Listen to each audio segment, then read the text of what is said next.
Hello, good morning, and welcome to today's episode of Modesty's Morning Masterclass. It's another Monday, another opportunity for us to gather here and learn and educate each other and enlighten each other about things relating to money.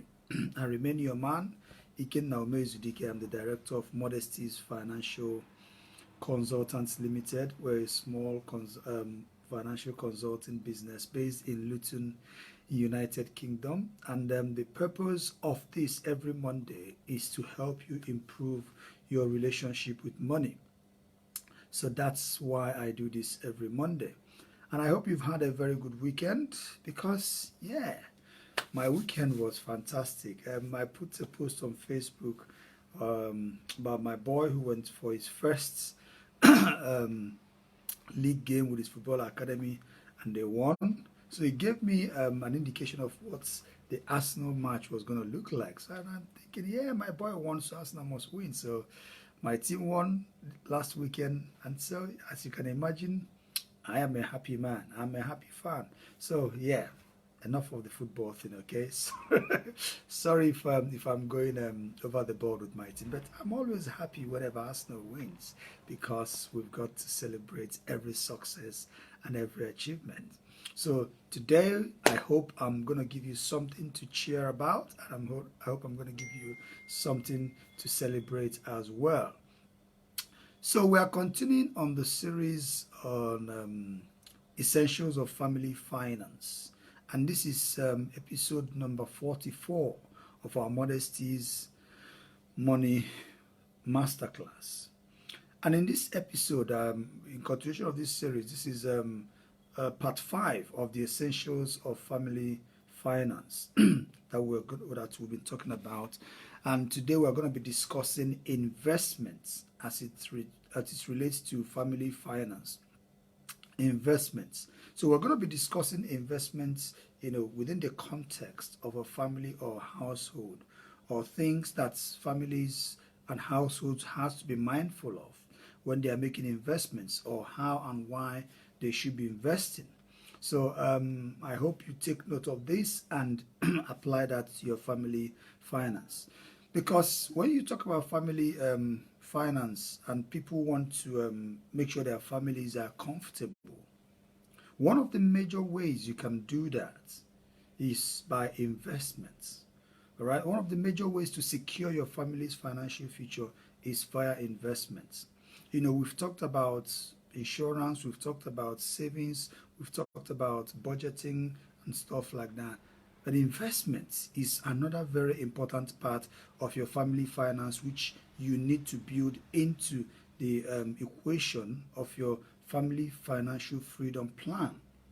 Okay, so I hope I'm not gonna, because investment is such a vast area.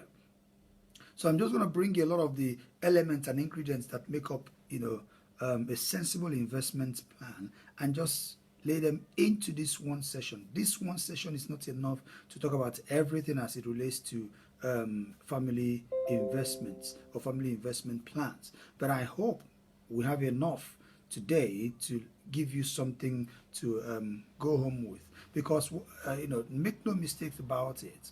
What I'm talking today is not an all-encompassing aspect or feature of investment as it relates to households or families, but I've just picked a few things, and I hope I have got enough meat in today's session for you to chew on.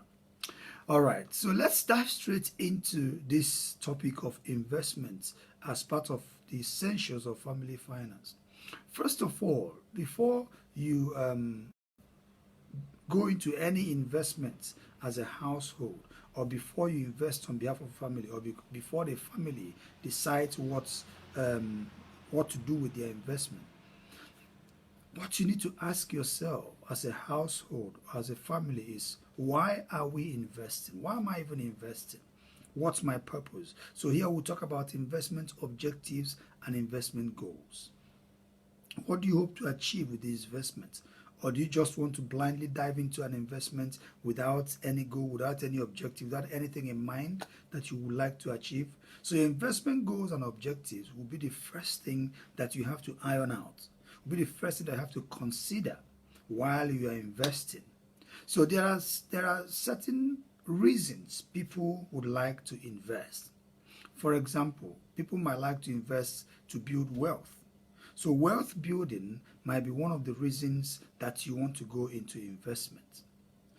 You might want to go into investment, you might want to invest so that you can build wealth.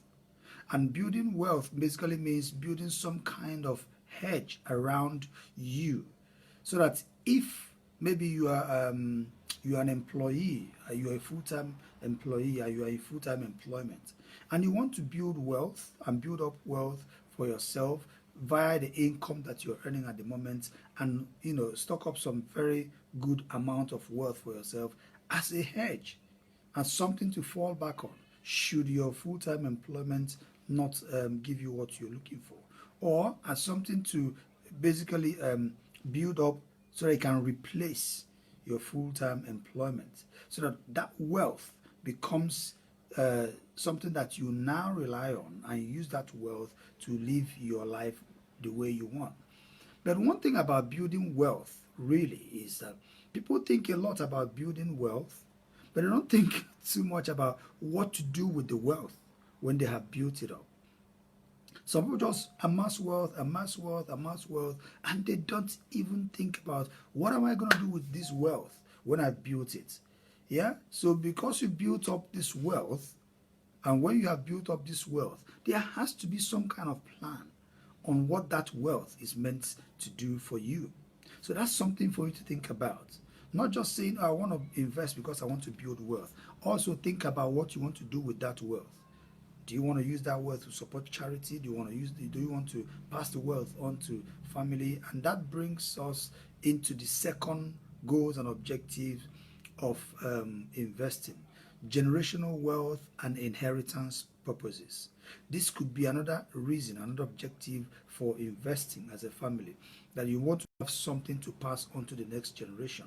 And that's why you are building this wealth, because you want the next generation to have a better beginning, something to stand on, something to start with, and something to pass on to them, so that life becomes easier for them, if that is the way you want to do it. All right, if that is the purpose of you building that wealth. Some people will build that wealth not for the next generation, but just to give it away to charity, because they just say, oh, I'm not building this wealth for my next generation. They can look after themselves, and if I let them look after themselves, I will build up this wealth, and when I'm done with it, I'm going to hand it over to charity. Some people are doing so much foundation work and giving away so much wealth to charity and to less privilege, and just because that is what makes them feel good. And that might have been the reason they wanted to invest in the first place, because they wanted to do that. Another reason people could want to invest is for specific projects. Maybe you want to get married in about 5-10 years time, and you're thinking, wow, I need to build up wealth, I need to invest so that by the time I'm due to get married, I don't want to worry myself about wedding expenses. I don't want to worry myself about the cost of running my home. I just want to build up. It might be for children education, or in the next 5 or 10 years my children will be going to university. I want to invest so that I will have enough money to send them to the best schools around. And you work out how much it will cost you to send those children to school, and then you invest towards that. So you have a target amount in mind. And when you're doing that kind of investment, the key thing that you have to consider is capital protection. Okay? Then some people want to invest to generate income. Right? Some people invest in properties, for example, so that property will give them income to be living their daily lives, income to be paying bills, income that will support their daily living, income that will support their already existing income. That could be why they are investing. Some might be investing for the purpose of growth. They want their capital to grow. They want their wealth to grow. Hi, Amara. Good morning. Thanks for coming on. Samuel, thanks for coming on, brother. So some people want to grow their wealth. Growth is what they're interested in. They're not interested in the income. They just want to keep on growing that capital and growing that wealth until it gets to the point where, maybe they want to take out an equity in that, or they accumulated growth in that and diversify it and put it somewhere else. So there are several reasons people want to invest. Some would want to invest for retirement. Okay, yes, there is pension. There is pension which you can build up for your retirement. But the funny thing is that that pension is an investment. So your pension fund, the money your pension fund, where you're paying in your pension, what do you think the pension fund managers are doing with it? They're investing it. The reason they're able to give you income in the future from that pension is because it's been invested. So it's simply because that part of investment has certain rules guiding it and has certain strategies attached to it, but the underlying practice there is investment. So your pension is also an investment.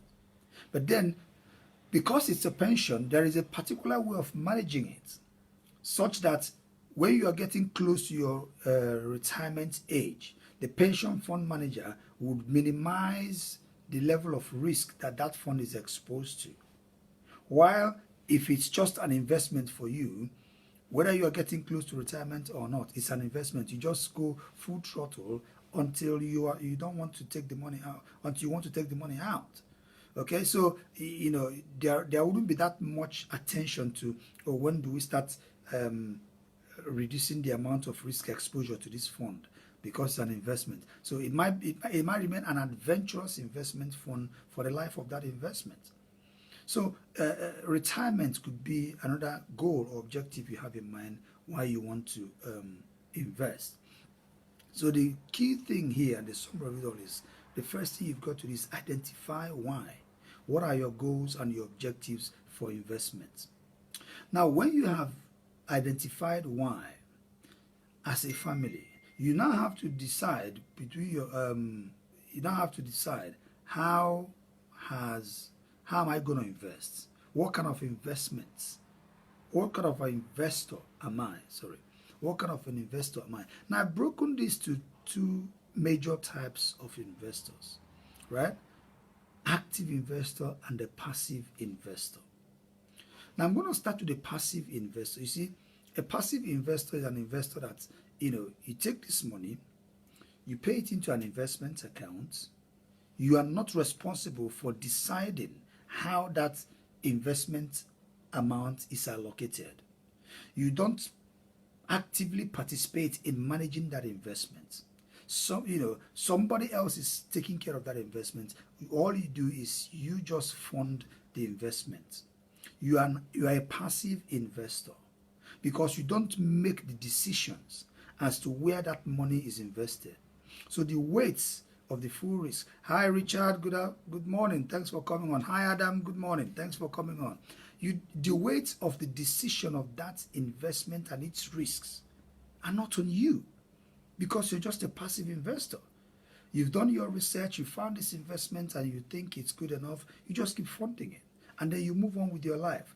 The weight of the decision is on someone else to decide where that money will be invested, how that money will generate returns, what sort of risks it should be exposed to. You've given the person all the tools, or the institution all the tools and information they need. You just fund the investment. You are a passive investor. All right? A passive investor could exist in all facets of investment, all kinds of investment. There are passive investors in properties. You could buy shares in a property development company, all right, and just let them get on with their property development thing. You are a shareholder there. They do their thing, and they give you your returns as and when due. You are a passive investor because you are not actually doing the property development. You could be a passive investor also in the form of an angel investor into a property investment. Somebody who has property knowledge and experience could say to you, hey, there's this property I want to buy. I haven't got the money, but I have got the skill and the experience. Would you mind investing? And I'll go and source this property, and I'll make sure that we invest well, and I'm going to give you this much return for your fund. And he said, okay, that's fine. I don't know anything about properties. Hey, that's the money. You go source the deal, do the whole funding, the whole project and all that, and then give me my share. When you sign a document and say, you go and do it. So the weight of the risk and the decision is not on you as a passive investor.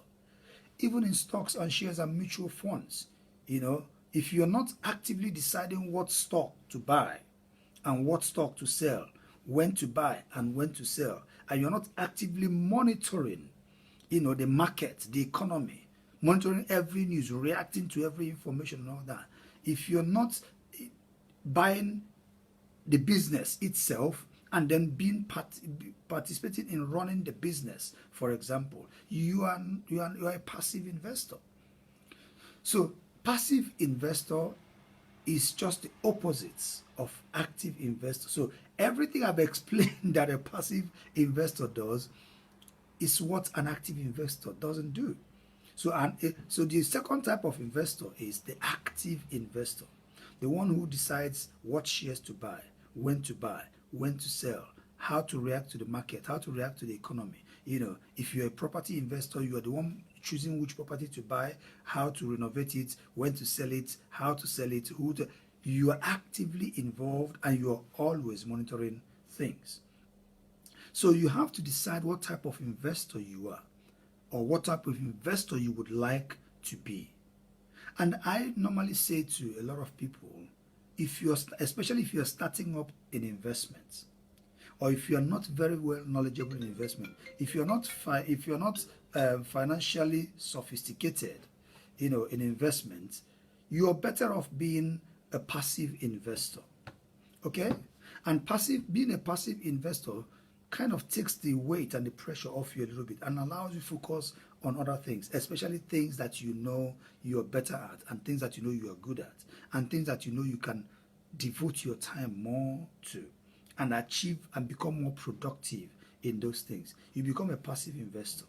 You know, you identify a fund, you identify an investment platform, you open an investment account, you pay money into that investment account, or you are investing in precious metals, you open a gold or silver account, you just pay money in there.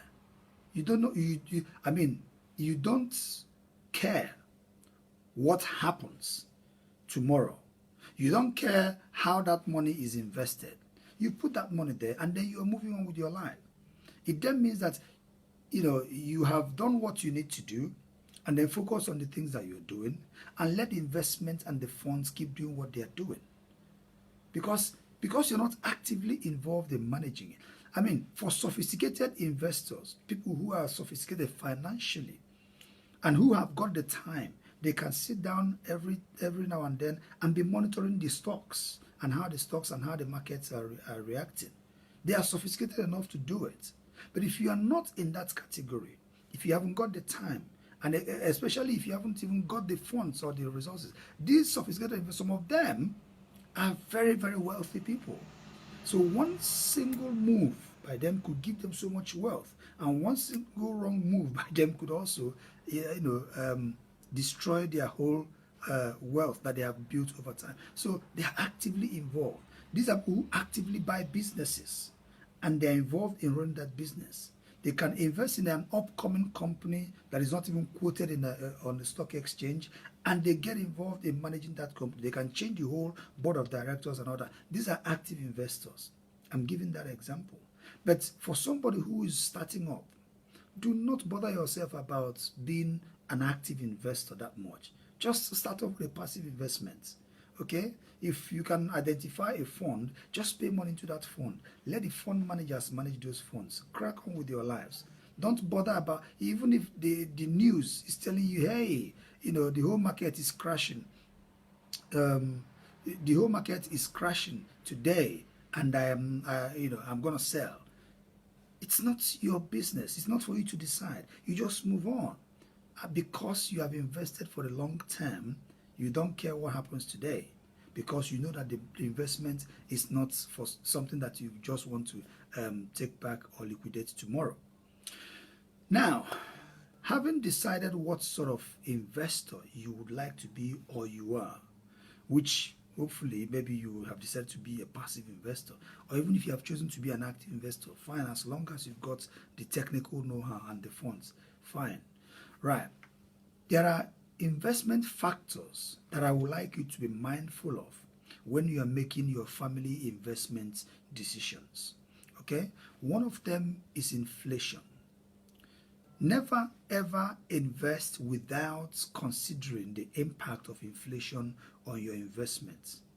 Because your family fund, the household fund that you're investing there, the £10 today will not be this.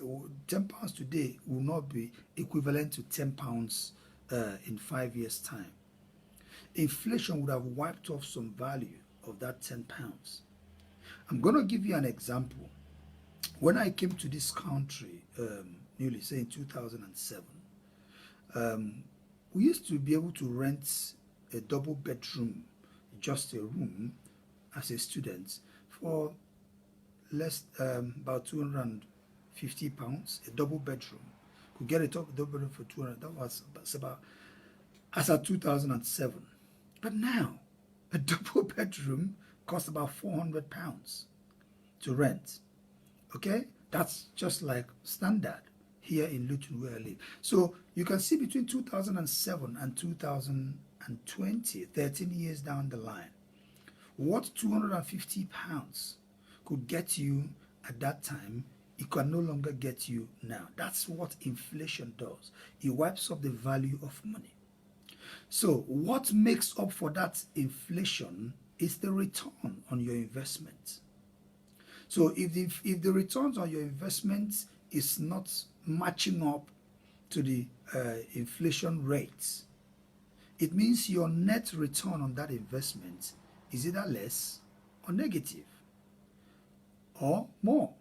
So if inflation is increasing at, say, 2%, is rising at 2% every year, and your investment is not matching that inflation rate, your net return, which is the real return on your investment, does not make sense. Because by the time inflation is taken into consideration, that return you thought you had on that investment is not actually what you have. You have less than what it is. Now, I speak to a lot of investors from my home country, Nigeria, when we talk about investment, and a lot of them tell me, the first question some of them ask me all the time is, how much can I possibly earn from this investment or from any investment abroad? And I ask them, how much are you looking to earn? They said, no, you tell me how much the investment. I said, okay, assuming you have an investment that returns 8% per annum, does that sound like something good to you? And he goes, nah, I've got investments here that, yield up to 20% per annum. So why would I do an offshore investment that will give me about 8% per annum? And I said to them, do you know what the inflation rate is back home? Said, well, I really don't know, but at least I have 20%. Now, I think the recent statistics on inflation in Nigeria I think it was between 12 and 14%. Right. And I said, if you have an investment that gives you 20%, and inflation in the country is about 14%, do you know what your real rate of return on that investment is? It's 6%. Now, that is just inflation. Now, let us talk about the value of the currency in Nigeria. You have to peg the value of that investment against a foreign currency that stands the test of time. What is that money worth if you peg it against the dollar or the pound? Because the naira from January to December devalues as well.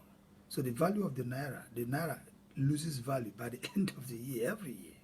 So if you take, if for example, the value of the naira depreciates by another 2-3%, and then add that to the general inflation in the economy of 14%, you might be left with just about 3% real rate of return on your investment. So the reason I'm giving this example is for you to understand how inflation should be factored into your investment when you are making your investment plans. The other factor you need to be aware of when you're making an investment plan is time. How long do you want to invest for? Are you investing for the short term, for the medium term, or for the long term? Now, anything less than 5 years, I call it a short-term investment. Yeah, sorry, anything between 1 to 3 years, I call it a short-term investment. Anything between 3 to 5 years, I regard as medium-term investments. Anything above 5 years, I can classify as long-term.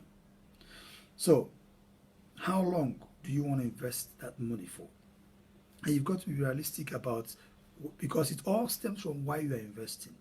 If you're investing for, to be able to have access to that fund in 2 years' time, maybe you are doing it for a particular specific project or purpose, it has to be something that will be invested for the next 2 years, so that in that 2 years' time you can access that investment. So you have to look for an investment that gives you accessibility after 2 years, and something that actually gives you some kind of guaranteed rate of return, and not something that fluctuates with time.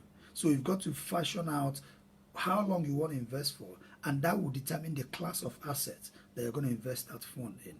If it's a medium term, say between 3 to 5 years. If it's a long term, anything after 5 years, I call it a long term investment. So you decide for how long you want to invest. If you know you don't need that money in the short or medium term, put it in a long term investment, because investment thrives with time. If time favors investment, the longer time you give the investment, the more chance that investment has to perform and to do better, and the more time it has to adjust to every fluctuation, because it will even itself out with time. The other factor you need to be aware of while you are making investment decisions in your household are risks. Investments are not risk-free. No investment is risk-free. Every investment have their own peculiar risk depending on what asset you're investing. Whether you're investing in bonds, or investing in shares, or investing in gold or precious metals, or investing in properties, or investing in mutual funds, or investing in ETFs, or debentures, and whatever kind of investments you want to put your money in, none of them is risk-free. The risk is only relative to the return. Okay, so you've got to be aware of the risks around the investment you are putting your family money into. Some of the risks I want to mention to you are risks of loss. You have to be aware that there's a possibility you could lose that money, and there's a possibility you could lose every single penny you've put there. It's a real risk. Yeah, there's a risk of loss. There's also the risk of inflation, which we have mentioned. So there is a risk that your investment could be affected by inflation and may not give you exactly what you want to give, what you wanted to give you, because of the risk of inflation. You factor that in. There's a risk of longevity. There's a risk that you might actually outlive, the value of your investment. You might invest, and by the time your investment matures and you've taken it, the money might finish before you even die. So longevity is a real risk when you are considering investment. So if you're investing as a family, you have to consider, because people live longer these days. So you've got to really factor in, how long am I going to invest, and what's the real life expectancy like. So there's a risk associated with longevity when it comes to investment. You might outlive your money. So the aim of everyone who is investing is for their money to outlive them. Okay, so you have to take that risk into consideration. There's also risk of accessibility. How quickly can I access this fund if I want to access it? The risk of accessibility, can I access it in the next 2 years? If I can access it in the next 2 years and I have locked that fund in for 5 years, accessibility becomes a problem. So you've got to consider accessibility before you make that investment decision. Because if you have locked that fund in for a 5-year investment and you want to access it in 2 years, you are going to pay penalty, and you're going to receive significantly lower than what you put into that investment, because you did not consider the risk of access. So if you know that you need to access this fund within a short period of time, do not lock it in for longer than you need to access it for. There's also the risk of liquidity. Okay, risk of liquidity means, how liquid is this investment? Do I need to be liquid so that I can easily convert it to cash if I want to? So if you are very concerned about liquidity, then maybe property investment might not even be the right one for you, because it's not very easy to liquidate a property. So you might want to consider investments that are more liquid. maybe stocks and shares, government bonds and gilts. Those are near liquid investments, ISAs that you can really turn into cash very easily. There's a risk of insolvency. The company you have invested in could go bust tomorrow. Yes. So it's a risk. So you have to do your due diligence properly and consider all those factors and all those risks by the time you are investing. Because if the company goes bust and your money is not protected maybe by any kind of insurance like FCSS, FSCS, FSCS here, like if you've got investments if you've got funds in bank here and your money is covered up to £85,000, FSCS, or some kind of insurance that covers loss. If you have, if there is no cushion around that kind of investment and the company goes bust, then that's it. So that's a real risk you've got to consider. There is also the risk of the economy. The economy could, just go so bad and your investment could just be worth almost nothing. Or there could be government policies. There is also risk of government policies. If you're investing abroad, you've got to be aware of maybe how volatile that investment environment is. Do their government change their decisions so easily? Do they change their policies so easily? How can one single government policy affect my investment? There is also that risk. So if you're investing that family fund abroad, you've got to be aware of all those risks. Now, the other factor you also need to consider while making that investment decision are the risk profiles. And when I talk about risk profiles, I'm talking about risk capacity and risk tolerance. Now, risk capacity and risk tolerance are two different things. Some people mix it up a lot. They think that risk capacity and risk tolerance are the same thing. It's just you can interchange it. No. See, risk capacity is the amount of risk that you can take. Okay? Now, when you talk about risk capacity, it simply means your actual ability to take risks. For example, do you have enough funds to shoulder any kind of market volatility and any kind of market shakeups? Or do you have enough time to allow that market to recover again so that you can bounce back? Do you have the fund or do you have the time? For example, if an advisor is assessing your risk profile, they can ask you questions like, if the markets were to lose 20% of their value today, do you have enough funds to take care of yourself if you have to lose 20% of what you're investing this moment in time? And how will that significantly affect your lifestyle? So, and you are looking at your total net worth, basically. It's if my total net worth, can it survive 20% shakeup or 20% loss in the marketplace if the market becomes too volatile?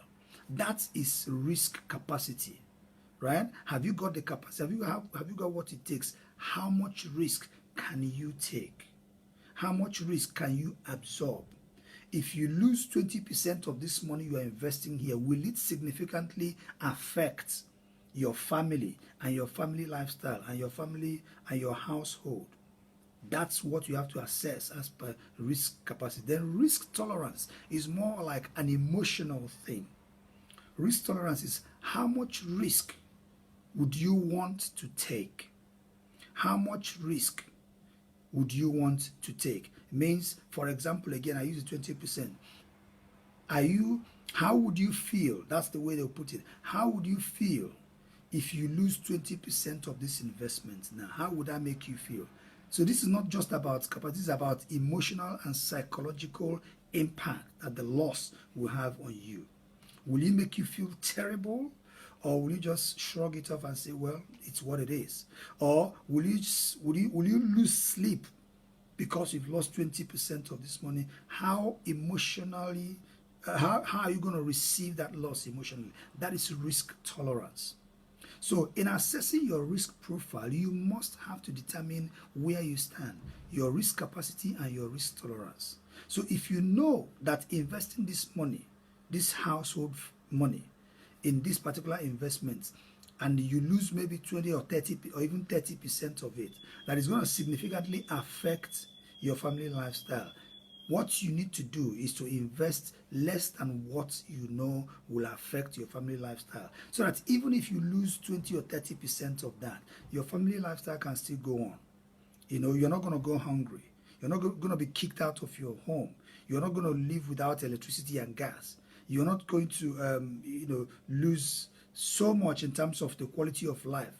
You can't take your children out anymore. You can no longer take your wife or your husband out anymore. You can't even fuel your car. You can't even go to work, because the money you put here, you've lost about 20-30% of it, or you've lost most of it. So invest what you know you can afford to lose without affecting your household lifestyle significantly. Okay, the other factor you need to consider are returns. Returns are the reward for the money you have forfeited. So I'm giving up this money now in return for something that will compensate me for not having that money. That's what you are getting in return. So you consider the returns on the investments before you make the investment. Are the returns worth the risk? Obviously, the risk and return relationship is the higher the risk, the higher the return. The lower the risk, the lower the return. But there are certain risks that are low, but they still give you high return. But you have to find those investments that have low risk and high returns. They are not that much, but people who have eyes for investment can find it. But it's all about risk assessment. If you do a proper risk assessment, you don't really have to take so much high risk before you can meet high returns. It's all about properly assessing the investment and the risk associated with it, and taking calculated risk. And there are things you can do to minimize the level of risk that you're taking. Hi Jacob, good morning. Thank you for coming on. Roland, good morning. Thanks for coming on. Now, the other thing you need to consider as well are taxes. Taxes are a real part of investment planning. You know, how are these investments taxed? What are the tax implications of the investment I'm going to make? Especially in this country, in the UK, you've got to be aware of how your investments are going to be taxed by the time you are taking, if you intend to take returns from that investment. For example, if you're taking dividends from that investment, you need to be aware of how that dividend is going to be taxed. If you're going to be taking income from your property investment, you need to be aware of how that income from your property investment is going to be taxed. So you've got to be aware of the tax treatment of your investments by the time you're making the investment, so that you can advise yourself of how to take the income, if you want to take the income, or if you don't want to take it, maybe you want to reinvest it if you know that is going to save you some tax. You know, there are some investments that are very good for tax avoiders. Things like pensions. You know, I was talking to one of my friends the other day that were discussing investments, and we were talking about ISAs and pensions. Some people do not make full use of their ISA allowances. In this country, there is something we call ISA. ISA is individual savings accounts. All right, the government has given you £20,000 ISA allowance tax-free every year. So it means whatever up to £20,000 into that ISA account is untaxed. And then on your pension, any money you put in your pension is untaxed up to the maximum of your annual salary, and not exceeding £40,000 every year, or 100% of your salary. So if you're earning if you're earning up to £40,000 a year, it means you can have up to £40,000 in your pension income without it being taxed at the end of the year. Up to 100% of your annual income, or not exceeding £40,000. That's your annual allowance. And then you have your lifetime allowance pension of £1 million. So these allowances are meant to help you avoid tax legally, because they are not taxed, even though the pension is something that you cannot access until you are aged 55. But if you have got this excess fund or extra money and you don't need it immediately, just put it in your pension fund, and you avoid paying tax on that money. Or put it in your ISA if your ISA is not yet up to £20,000, and there will be no tax payable on that money. Okay, so you be aware of the tax implication of several investment outlets. Inheritance and estate planning is something that you also have to be aware in terms of household investments. Now, if you are investing to transfer wealth from one generation to the other, you need to be able to work out what your estate planning strategy is. And you have to talk to an expert, an estate planning expert, who will help you. Thanks, Nadike. Hi, Wanke Mother, I can see you. Akwesiri, thank you for coming on. You need to understand how to transfer wealth from one generation to the other without incurring a hefty inheritance tax. In fact, there's one mortgage deal I'm doing at the moment where we're having to raise a lot of money for this guy so that he can pay off the inheritance tax that he inherited from a property, inheritance tax that he paid from a property he inherited. It's called death tax in this country. When you gift a property to when you inherit a property from your parents, or you inherit an asset from your parents, the threshold is £325,000. Anything on top of the £325,000, you pay inheritance tax upon. Okay, so you need to work around that. And if you need to put some assets and some investments into a trust to be able to mitigate the tax implication or the inheritance tax implication, utilize that. Utilize every avenue possible to protect your investment if the purpose is for generational transfer of wealth. The other factor you need to be aware of when you're investing as well is asset allocation. How do you allocate the assets to different investments? You know, if you are going to be investing, but asset allocation matters more to you if you're the one making the investment decision. Okay, but if you are a passive investor, for example, I've got passive investments in an investment account in a mutual fund. Okay, all I do is I just pay money into that investment account and the fund managers deal with that. So when I go and look at that investment account, the investment account breaks down for me the different asset classes that my money has been put into. You know, they might have invested some in stocks, this amount in stocks, this amount in bonds, this amount in government yields, this amount has gone to upcoming markets, this amount has been invested in this in the health sector, this amount has been invested. So they spread the money across different assets. I don't do that because I wouldn't have had the expertise and the time to do that. So I just hand it over to these mutual funds guys whose full-time job it is to allocate funds to different assets. So they make that decision. So they know where to put the money, and all I do, I just review that. I just look at my investment account and get that breakdown. At least I know where my money is going to, and I close the account and I go again. I carry on with my life. So if you are actively making decision on how to invest, then asset allocation is something you need to pay serious attention to, because you need to know where to put the funds, when to put the funds, and how to actually put those funds into that investment or asset class. The other factor you need to be aware of while you're investing is diversification. This is very, very important. This is basically not putting your whole eggs in one basket.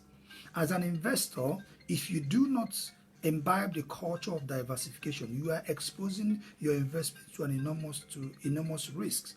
So diversification simply means that you are putting these investments into different places. Again, if you're a passive investor with an investment account, this is already taken care of for you, because diversification could be in sectors, it could be in geographical locations, it could be in asset classes. There are different ways you can diversify your investments. Okay, the other day I put up a post on Facebook about investing in precious metals, and some people did not understand what I was talking about. Okay, if I put some of my investment in precious metals, like I have gold and silver savings accounts, I save some of my money in gold and silver. It acts as a savings account for me. That's one asset class that I put my money in. Then I have investments in a mutual fund where they spread the money across different geographical regions. Some of my money is even invested in Japan. Some I invested in Australia. Some I invested in the US market. Some I invested in the UK market. Some I invested in shares. Some I invested in bonds. Some I invested in ETFs. Spread across everywhere. What it means is that all these different asset classes cannot collapse at the same time. So there is more protection for your investment if they are diversified. So some people can invest in properties, they can invest in shares and stocks and bonds, they can invest in UK and abroad, they can invest in good. So spread your money as far as possible, because the whole market cannot collapse at the same time. Okay, the US market, the Chinese market, the Asian market, the African markets, the UK market, the European market, they cannot all collapse at the same time. All right, and then there will be the precious metals, the gold as well, that could act as a hedge against the failures of those markets. Some people invest in other commodities, like even wines. There are people who invest in wines. Some people invest in grains. These are sophisticated investment outlets that some people do not know. Even cryptos. Crypto coins are assets. Bitcoins and all that, they are all assets. People hold their money in those assets as well, just as a way of diversifying their investments. But you've got to know, and you've got to have a good knowledge of where you're putting those funds, okay? Now, the other thing you have to be aware of is also accessibility. Another fact, I've mentioned accessibility before in terms of how quickly do you want to access those funds. If you want to access those funds quickly, you've got to put them in investment that mature as quickly as you want to access them. The very, very important one I want to mention, the last but not the least, is compounding. Compounding is one of the biggest wonders of this world. I think it was Einstein that said that compounding is the eighth wonder of the world. He who understands it earns it. He who does not understand it pays it. Okay? So compounding simply means that when you earn a return on your investments, and you do not want to take that return as an income, you reinvest it alongside your capital, and then it's compounded. When you compound your investment over a long period of time, you will be amazed at how much that investment will turn out to become in, say, 10, 15 years' time. And compounding works better with longer time. The longer you compound your investments, the better. Because if you invest £10,000 today at the rate of 10% return every year, at the end of the first year, that £10,000 would have yielded you £1,000 in return. So the £10,000 becomes £11,000. Into year 2, your capital is now £11,000. 10% of £11,000 becomes £1,100. Add that to £11,000. Going into year 3, your investment is now worth £12,100. Okay, and then your return becomes 10% of. So that's how it continues to grow and grow and grow, and that's how banks make money off you. The interests, the monies that the banks pay to you, the interest that you pay on your credit cards and your loans are on compounded basis. So if you do not understand it, you pay it. But if you understand compounding interest, you earn it. So if you now invest and you compound your interest and you compound your investment, you are earning the compounding rather than paying it to the banks, because they make a lot more money from you over time. That's why you will find it difficult to pay off your credit card within a short period of time if you keep on paying the minimum payment that the banks have. So compounding is a serious part of investment consideration for you if you're looking to invest. Okay, so the last thing I want to go through with you now are the investment steps. Now that we've talked about why you are investing and the factors of investment you need to consider and the type of investor that you are, what steps can you take towards investing for your family? Number 1, establish your goals and objectives, which I have said. That's the first thing you've got to do. As a family, establish what your family hopes to achieve with this investment that you want to make. Secondly, determine your individual risk profiles, which we mentioned, risk capacity and risk tolerance. If there are 2 of you in that household and you want to invest that money individually, your risk profile with your with your spouse's risk profile may not be the same thing. You might be the adventurous type of investor. Your wife might be the cautious investor. The adventurous investor is the one who is willing to take more risk.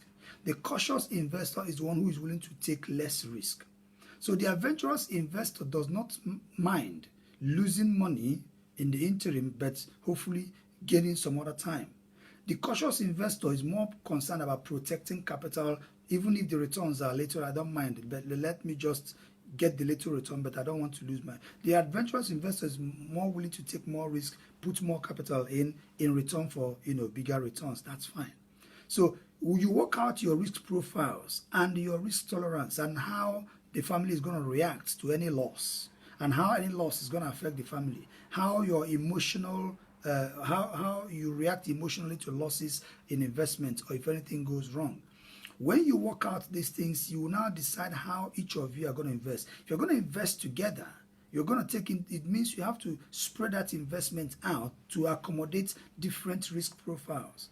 So you put some investments in a riskier investment platform and some in a less riskier investment platform to accommodate both risk profiles. If you prefer to do your investments separately, you can do them separately, but it's all in the household investment so that each separate investment takes care of each person's risk profile, right?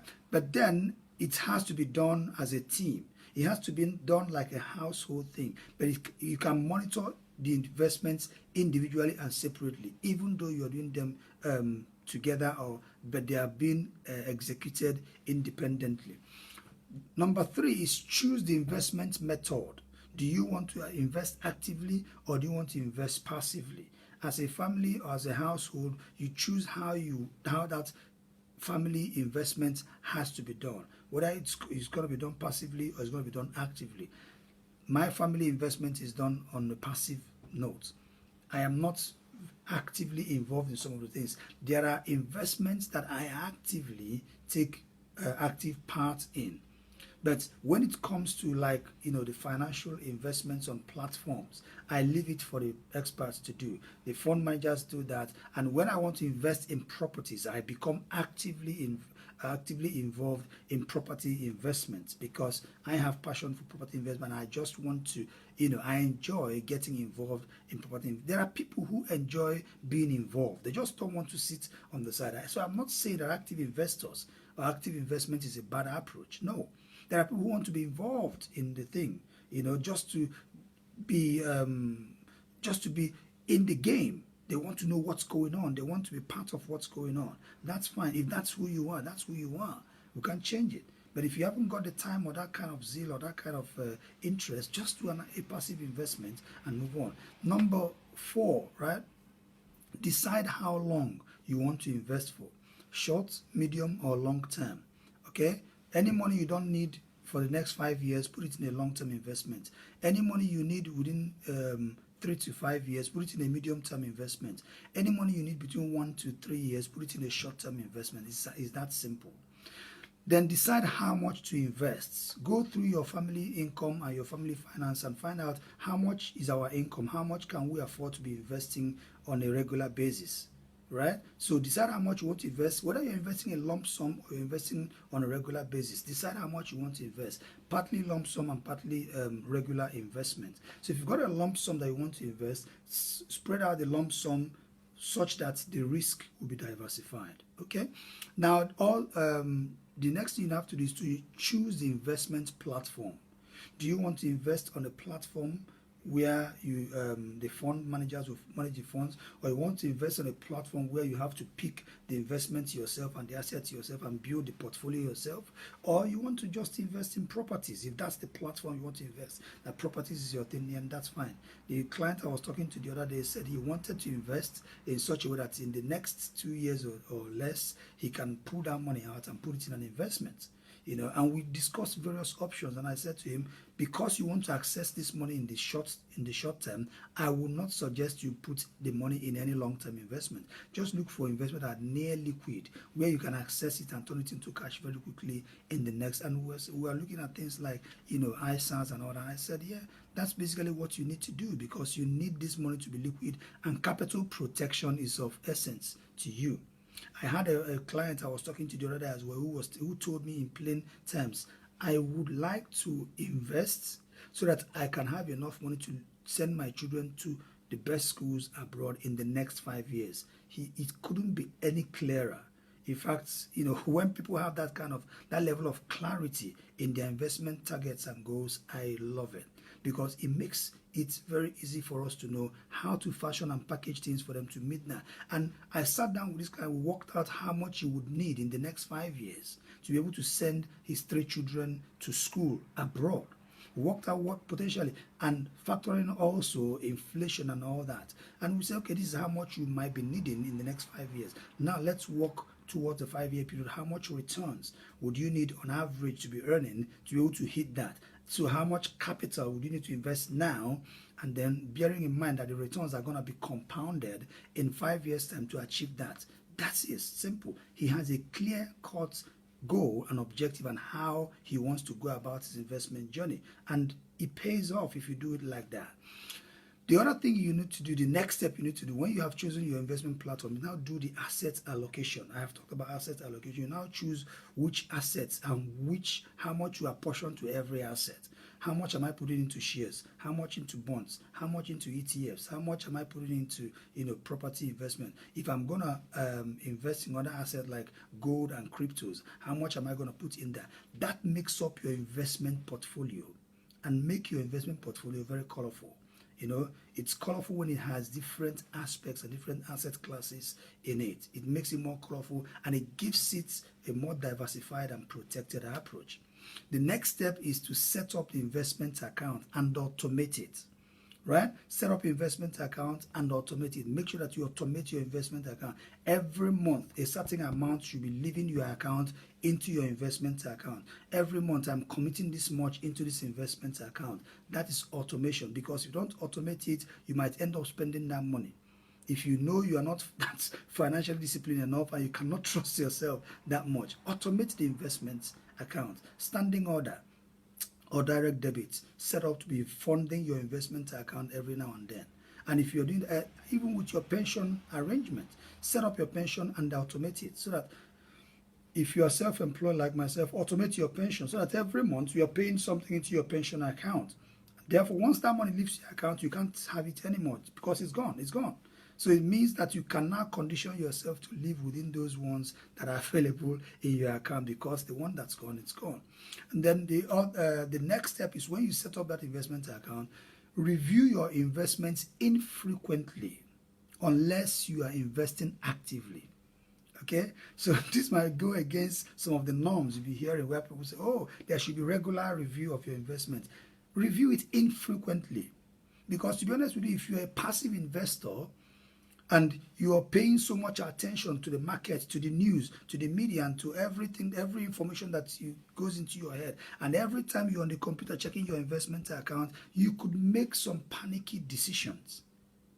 So if you know you are in the game for the long term, why do you need to be checking your investment account every week and every 2 weeks to see, oh, has it gone up or has it gone down? Oh, last week it went down. Oh, this week it's gone down again. Oh my God, and it's not looking good. The economy is not looking good. The forecast is not looking good. I think I'm going to sell up now and put the money elsewhere. You're going to make a mistake that you're going to regret for the rest of your life. If you're in the investment game for the long term, put that money there, leave it there, forget it, move on. Because you don't care what the investment does until you need to access it. Maybe in the next 10 years, that's even when you're gonna. So if you're gonna review your investments, maybe once every 6 months, you just go and have a look, or once every 3 months, just to have a look and say, okay, you have a look, you close the computer, you move on, or once every year, you look at it and say, how has this performed, and you just review it once every year if you can. Because the more interest you pick in those investment accounts and the more regularly you check them, the more tempted you are to make decisions that you are not supposed to make. Because at the end of the day, if you're a passive investor, the decision and the weight of that decision is no longer on your shoulder. It's on the shoulder of the person you've entrusted on that thing, and let them make their decision. Unless the company is going bust. Okay, if you're at the risk of losing your money because the company is going bust, then you have a good reason of moving your funds from that investment account to another investment account. But if the company is not going anywhere, it's just about the market and the economy and volatility. Volatility is part of investments. It's part of investment life. So things will go up and they will go down. So allow them to go up and go down, but on average, you realize that a lot of the time, the market will even itself out. I was talking to one of my clients the other day. I was saying to him, look, over the last 5 years, gold has appreciated by 60%. Yeah? Gold has appreciated by 60% over the last 5 years. Now, if you look at this in a picture of 5 years, you say, oh, 5 years, 60%, that's fantastic. But do you know, within that 5 years, there have been several ups and downs for gold. There have been several ups and downs for gold. So there might have been a year where gold fell and the value of gold dropped. If you went and rushed and sold your gold reserves then, or your gold savings then, you would be losing, because you are selling in a falling market. All right? And then if gold is rising and you jumped in and say gold is rising, and you went to buy gold at that time, you are buying in a rising market. You are not taking the full advantage of the market, because you are buying a rising market. So the best thing to be doing is to be investing regularly. As you're investing regularly into that investment account and somebody else is buying for you, it means as your money is coming in, they can be buying whether the market is rising or falling.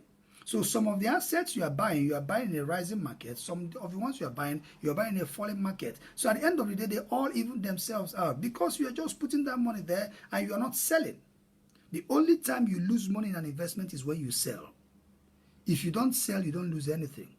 No matter by how much the market has collapsed, the only time you're losing money is when you sell. If you've got shares worth £1 million and the market crashes by 20% and your shares are worth £800,000 and everybody's screaming, oh my God, my shares, they've fallen, they are now worth £800,000, I'm in trouble. You're not in trouble unless you sell at that point in time.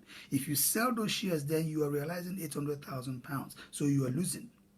But if the market has fallen by 20% and you haven't sold, you leave it there. In the next 5 years, that £800,000 could have been worth like another £1.5 million. The market would have recovered, and again, you are in gain because you haven't sold. Okay? So you do not panic if you are investing for the long haul. Now, which is why I always advocate for a long-term investment, right? Fashioning out an investment roadmap for yourself that would see you through a long-term investment. For the long term, and the investment that has time will always, surely, certainly pay you back. Last but not the least on the steps is seek advice if you are unsure and if you don't know where to start. Seek advice. Advice is very important. If you don't know anything about investments, or if you're not sure where to start, seek advice. Ask questions. I'm here for you. If you need my help, I'm very happy to help, guide you, and give you tips and let you know what you need to do and when you need to do and how you need to do if you need my help. And I've been helping a lot of clients do that. And that's why we do this. Education is very, very important for investments. An educated investor, and when I talk about education, I'm not talking about colleges or universities or school or classroom education. What you're doing now is that you're educating yourself about investments. Some of the tips and some of the things you picked up from this session, people who did not take part in this masterclass, who will not watch this, will not learn it, they will not know it. And people who are not very keen on learning, and they are very arrogant on it, and they feel that they know, fine, they are the ones who make the most mistakes.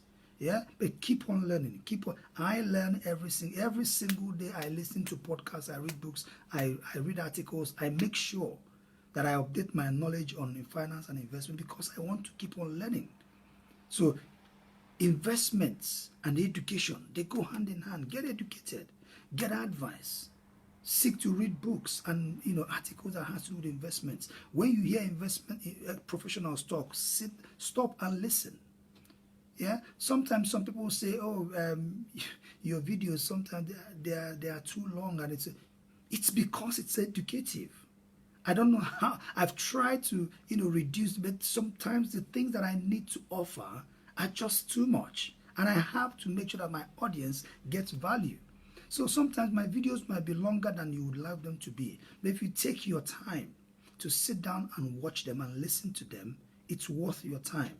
If I see a good video that is educative, I don't mind spending an hour. Even if I don't have 1 hour, I can be watching them in bits. I can watch 20 minutes now, 20 minutes later, but I'll make sure I finish watching that video because it's important to me. It's educative to me. So seek financial education. It's one of the easiest ways to give you financial liberation. Otherwise, you keep going round and round and round in circles. So my very good friends, thank you very much for being part of today's session. Simon, I can see you. Nadike, thank you very much. Chinwe, thanks for coming on. Nkechi, thanks for coming on. And I hope you have a wonderful day. God bless you all. Stay safe.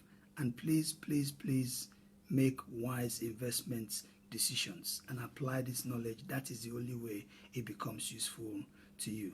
God bless you, and see you again on Wednesday when we come back for our Modesty's Mortgage Masterclass, and next week Monday when we come back again for our Modesty's Money Masterclass. Take care now. Goodbye.